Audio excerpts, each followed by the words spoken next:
Halo, Assalamualaikum. Nama saya Salmina Ginting dari jurusan Arsitektur Universitas Sumatera Utara. Kami melaksanakan pengabdian kepada masyarakat, yaitu penyusunan master plan Desa Wisata Rempah Denai Kuala. Saya bersama-sama dengan dua dosen lainnya, yaitu Bapak Agus Johnson Hamonongan Sitorus dan Bapak Samardanta Sinulinga yang berasal dari vokasi pariwisata. Kami juga dibantu oleh 4 mahasiswa, semuanya berasal dari jurusan arsitektur, yaitu Gisela, Najwa, Tasya, dan Fahri. Mitra yang menjadi partner dalam program pengabdian masyarakat ini adalah organisasi yang bernama Hapsari. Organisasi ini berkantor di Lubuk Pakam, tetapi mempunyai program yang bernama Rumah Nusa yang dilaksanakan di Desa Denai Kuala, Kecamatan Pantai Labu, Kabupaten Deli Serdang, Sumatera Utara. Nah, program kami ini adalah menyusun suatu master plan, tetapi pada tahun ini hanya fokus kepada area di sekitar rumah Ibu Sri, yaitu Ketua Hapsari, sekitar 1,8 hektar.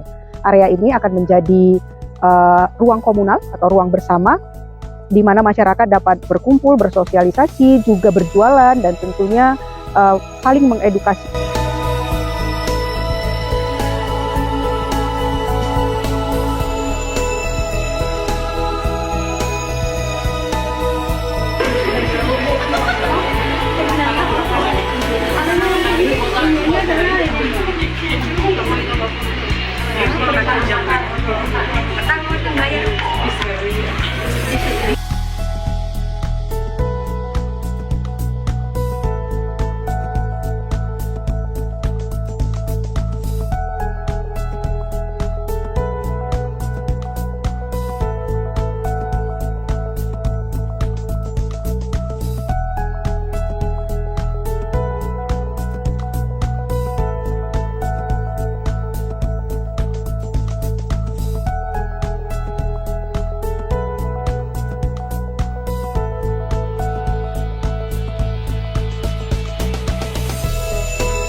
Luar biasa kita doain bersama. Sementara ini namanya omah kampung, kata kampungnya itu dari kampung bisa, dan omahnya itu karena konsepnya adalah berjualannya itu di antara rumah. Jadi nggak ada kayak oh ini kapling aku jangan diotak-atik, oh ini halamanku nggak diotak-atik gitu. Jadi kita akan bersama di sini sehingga ada halaman ibu-ibu yang jadi tempat parkir, ada halaman yang jadi ditaruh tempat jualannya, ada yang tempat duduk, ada yang tadi itu gaji itu untuk kegiatan budaya, misalnya menari dan sebagainya. Kenapa kami rasa begitu? Karena kalau misalnya orang Medan datang ke sini, itu sekitar 52 km, udah kami hitung. Kalau kita cuma misalnya nih mau makan atau minum teh rempah, tentunya mereka harus dapat pengalaman lebih. Jadi kami harapkan mungkin ibu-ibu kalau ada sanggar, anak-anak bisa menari, itu akan jadi nilai tambah orang minum teh atau makan-makan itu sambil melihat atraksi budaya. Karena kalau cuma jualan makanan ya maksudnya nggak apa ya orang jauh-jauh gitu. Karena akan ada sampan. Nanti kami minta tolong Ibu Sri dan kawan-kawan, adakah bapak-bapak nelayan yang sampannya udah nggak dipakai, daur harus yang besar, yang kita letakkan sebagai penanda sebelum masuk ke area perjualan ini, ke area omah kampung ini. Jadi akan ada kayak gitu. Nanti harapannya orang tuh kalau selfie taruh di Instagram itu di sini. Jadi orang kayak, oh ini obat kampung nggak? Kita belum pernah kesini. Gitu. Jadi ada penanda sebelum dia jalan ke sana. Ya, jadi setelah parkir dan ketemu sampan atau orang itu, konsepnya mereka memang jalan. Jangan naik sepeda motor atau mobil lagi supaya dia bisa menikmati area ini. Dan memang dipasang bambu-bambu itu adalah supaya nanti dia jangan masuk ke sini.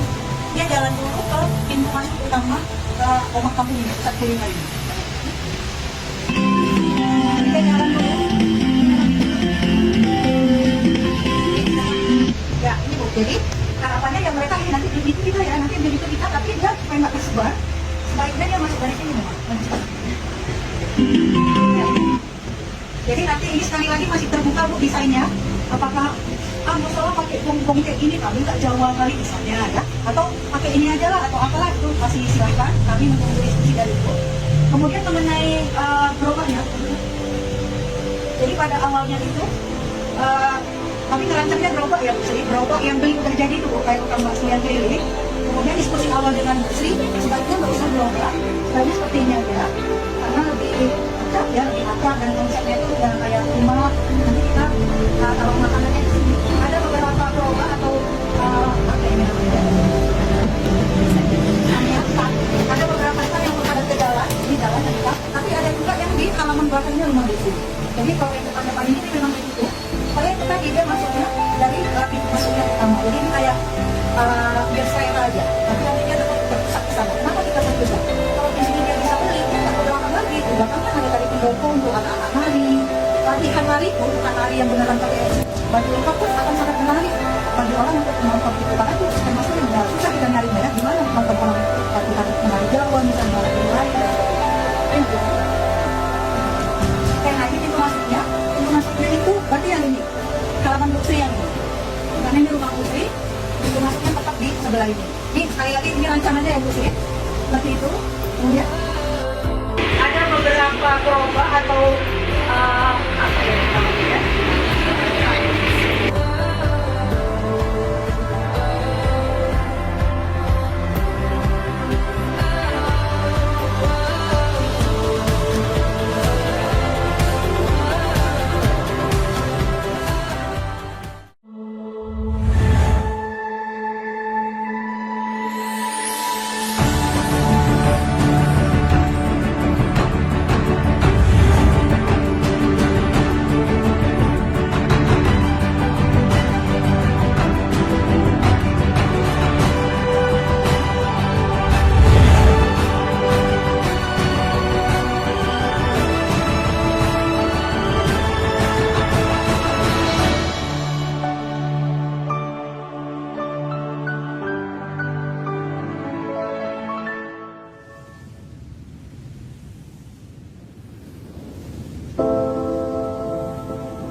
harapannya itu biar kita itu kayak lebih sana ya, biar makin ke depannya itu kayak kita kan kerjasama itu kan. Nah, jadi kayak ada ilmu ke ilmu, transfer kayak yang ini sharing ke ini, kayak ngasih sharingan gitu. Jadi kayak ngasih masukan gitu biar terlaksananya. Tadi oma kampungnya, jadi kayak ada kegiatannya itu makin maju biar nggak anak mudanya itu fokus ke gadget, ke hal-hal yang nggak bagus. Dengan adanya ini kan kayak oh ada rumah itu biar makin kedepannya biar makin collab gitu. Suka dukanya ngajak temen ngumpul itu, sukanya ya kalau udah ngumpul bareng itu ada itu diskusi-diskusi yang nggak bisa terjawabnya masalah, jadi terjawabnya masalah kayak apa sih ini, gimana sih cara memecahkan ini, gimana sih kita mengumpulkan ini itu. Terus dukanya itu sering di PHP-in, tunggulah aku lagi ada kegiatan ini, nanti satu ngomong itu nanti aku lagi di luar tuh, terus nanti aku lagi ngapel nih. Nah, itu dukanya sering di PHP-in, nggak jumpa. Tapi ketika udah jumpa itu terselesaikan masalahnya karena sharing ini, jadi kayak oh udah dapet nih jawaban antara ini, cuman ya itu untuk mengumpulkannya itu butuh yang berkoar-koar, yolah ini kudu satu yang lokusnya yang untuk mengumpulkan satu, kayak ketuanya nih, ayolah ngumpul kapan lagi, tunggu ya nggak ada waktu, ayolah. Jadi kayak harus inisiatif ketuanya, yang sabar ketuanya menghadapi anggotanya gitu, hidupannya.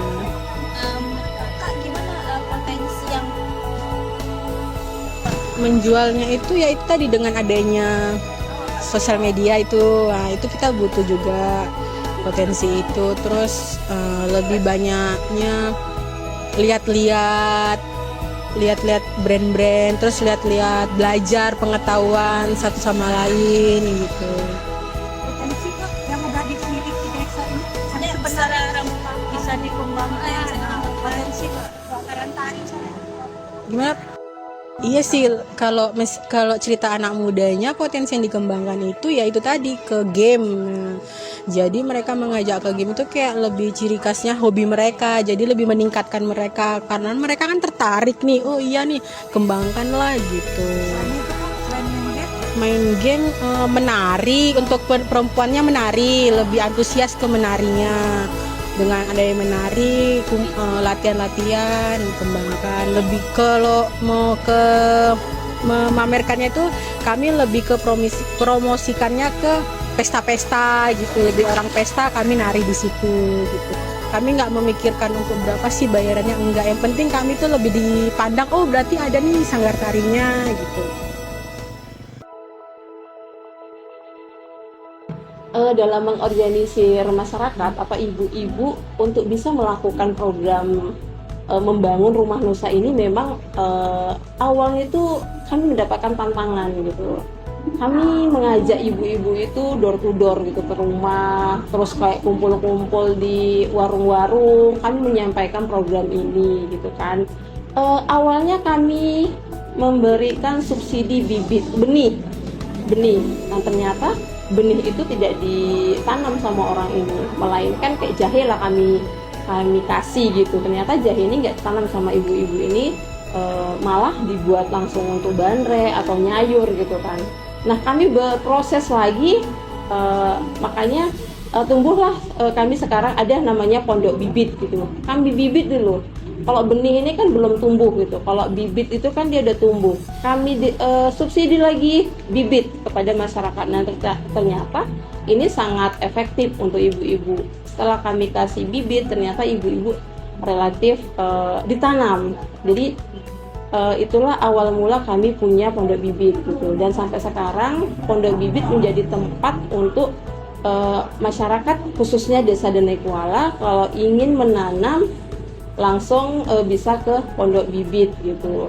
Terus kami juga ada pertemuan 1 bulan sekali, itu bukan hanya membahas soal menanam saja gitu. Ada hal-hal yang kami bahas gitu. Misal nih kayak kehidupan di rumah tangganya itu sendiri, soal ekonomi gitu. Jadi tempatnya kami itu adalah tempat untuk mencari solusi. Misal untuk menanam saja lah ya kan, ada beberapa ibu yang tidak berhasil dan ada satu lagi yang berhasil. Itu di komunitas ini kami jadi kayak belajar gitu. Jadi yang berhasil bisa berbagi yang tidak berhasil gitu. Nah, pertemuan ini kami rutin, awalnya itu kami bertemu itu hanya 5 atau 10 orang, kami diskusi gitu kan, gimana nih caranya ini untuk memajukan tanaman atau berhasil lah untuk menanam ini, gimana ya caranya gitu kan. Kami terus berproses dan sehingga kami punyalah namanya untuk apa namanya bibit untuk pestisidanya itu kami membuat sendiri tapi ide-ide seperti itu muncul ketika kami ngumpul gitu. Kalau nggak ada kumpulan-kumpulan kami ini, ide-ide itu nggak muncul apa yang mau kita lakukan gitu.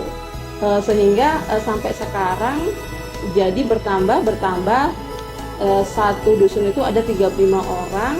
Sampai sekarang kami punya komunitas dan kami juga punya uang kas sendiri.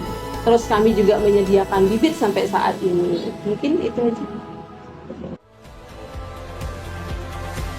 Enggak.